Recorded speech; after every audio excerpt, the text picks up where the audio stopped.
இன்றைக்கி நம்ம நல்ல கிறிஸ்பியாக மொறுன்னு அருமையான டேஸ்ட்டில் அச்சு முறுக்கு எப்படி செய்கிறதுன்னு பார்க்க போகிறோம். பொதுவாகவே அச்சு முறுக்கு செய்யும்போது அதில் முட்டை சேர்த்து தான் செய்வாங்க. ஆனால் இன்றைக்கி நம்ம முட்டை சேர்க்காமல் நல்ல கிறிஸ்பியாக அருமையான டேஸ்ட்டில் எப்படி அச்சு முறுக்கு செய்கிறதுன்னு பார்க்கலாம். ஹலோ ஃப்ரெண்ட்ஸ், வெல்கம் டு சமே டிலைட்.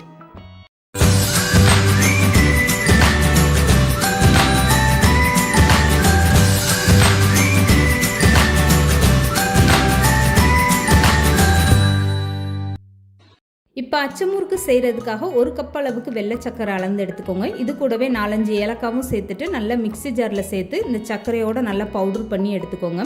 இப்போ வேறு ஒரு அகலமான பாத்திரத்தில் ஒரு கப் அளவுக்கு அரிசி மாவு சேர்த்துக்கோங்க. அதே கப்பில் ஒரு கப் அளவுக்கு மைதா மாவும் சேர்த்துக்கோங்க. எந்த கப்பில் நீங்கள் மாவு அளந்து எடுக்கிறீங்களோ அதிலே ஒரு கப்பு சர்க்கரையும் நீங்கள் அளந்து எடுத்துக்கிறணும். இப்போ ஒரு ஸ்பூன் அளவுக்கு இதில் கருப்பு எள்ளு, ஒரு பிஞ்ச் அளவுக்கு உப்பு சேர்த்துக்கோங்க. இப்போ எடுத்து வச்சுருந்த வெள்ளை சர்க்கரையை நல்லா பவுட்ரு பண்ணி எடுத்தாச்சு. பவுட்ரு பண்ணதுக்கப்புறம் பார்த்தீங்கன்னா ஒரு கப்பு வெள்ளை சர்க்கரை 1/4 கப் அளவுக்கு இருக்குது. இப்போ அந்த சர்க்கரையை அப்படியே சேர்த்துக்கோங்க.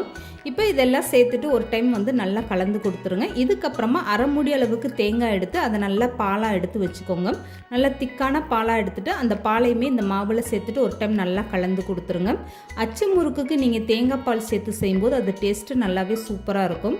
இப்போ கூடுதலாக அரை கப் அளவுக்கு தண்ணி சேர்த்துட்டு மாவை அந்த மாதிரி நல்லா கலந்து எடுத்துக்கோங்க. அச்சு முறுக்கு மாவில் எந்த ஒரு கெட்டிகளுமே இல்லாத அளவுக்கு நீங்கள் கை போட்டு கூட நல்ல மாவை கலந்து எடுத்து வச்சுக்கோங்க. இப்போ இந்த மாவை நான் ஒரு ஸ்பூனில் எடுத்து காட்டுறேன் பாருங்க. மாவு இந்த அளவுக்கு நல்லா கெட்டியாக இருக்கணும். இது தோசை மாவு பக்குவத்தில் இருக்குது. இந்த மாதிரி இருந்தால் தான் உங்களுக்கு அச்சில் இந்த மாவு நல்லா ஒட்டி பிடிக்கும். இப்போ இந்த அச்சு முறுக்கு மாவை அப்படியே மூடி போட்டு ஒரு 5 நிமிஷம் ஊற வச்சுருங்க. 5 நிமிஷத்துக்கு அப்புறம் நான் மூடி ஓப்பன் பண்ணி காட்டுறேன். இப்போ 5 நிமிஷத்துக்கு அப்புறம் இந்த மூடியை திறந்துட்டு மாவை ஒரு டைம் நல்லா கலந்து கொடுத்துருங்க. இதுக்கப்புறமா அச்சு முறுக்கு எப்படி செய்கிறதுன்னு பார்க்கலாம்.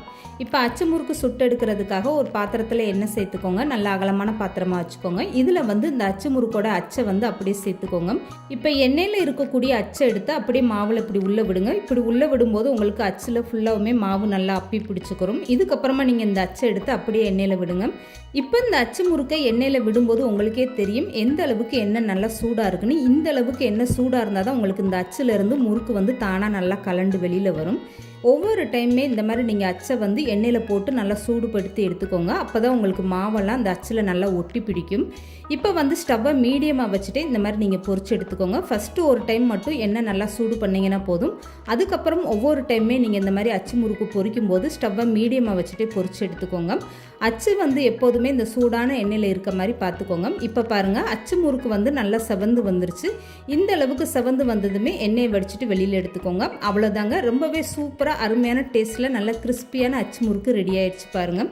முட்டையே சேர்க்காம ரொம்பவே அருமையான டேஸ்ட்டில் அச்சு முறுக்கு ரெடி ஆயிடுச்சு. கண்டிப்பாக நீங்களும் ட்ரை பண்ணி பாருங்கள்.